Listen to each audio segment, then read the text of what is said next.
I'm Dr. Lakshmi Vijaykumar. I'm a consultant psychiatrist, founder of Sneha, and head of the Department of Psychiatry in Voluntary Health Services. India unfortunately lags behind in mental health when compared to other countries.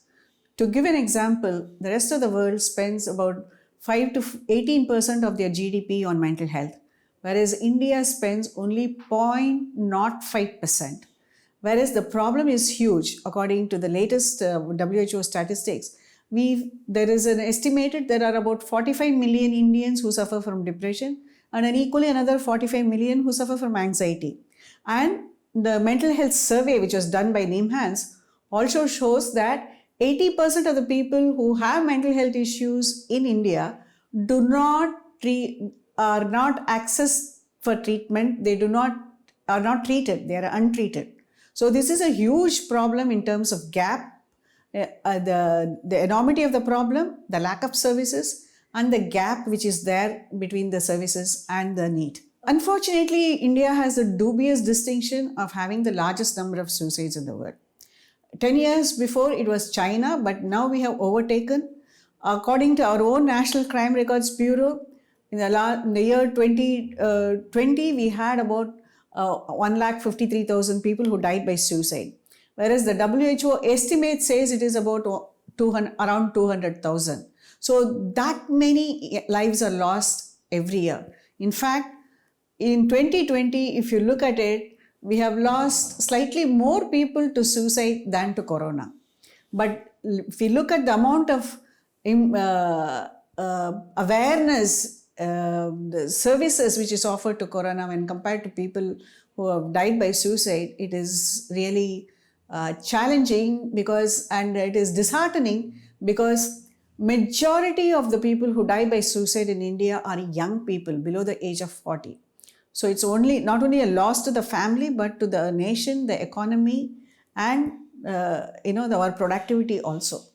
COVID has actually emphasized or brought out into the open the importance of mental health. If at all there is some silver lining to the COVID, it is because people have understood how important mental health is and how you cannot differentiate physical and mental health. In fact, WHO states there is no health without mental health. Okay? Because this COVID has affected every single individual, whether they are infected or not. The fear, the anxiety, the isolation, the quarantine, the loss of loved ones, it has affected every human being and affected mostly in the mental health area.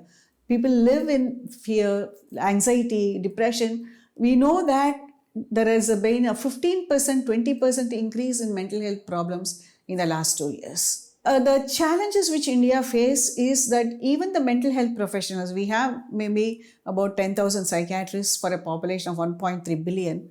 Most of them are clustered around urban areas. So the rural areas, there is a huge dearth of proper mental health facilities. The government has brought out district mental health program and all that, but not all the district mental health programs are working effectively.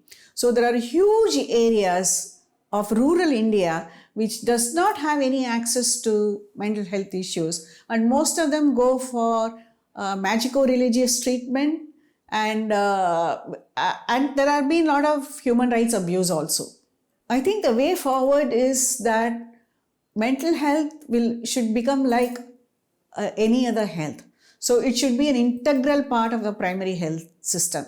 So unless mental health and treatment, recognition, treatment and services for mental health issues are provided at the grassroots level, at the primary health level, we will continue to face the gap.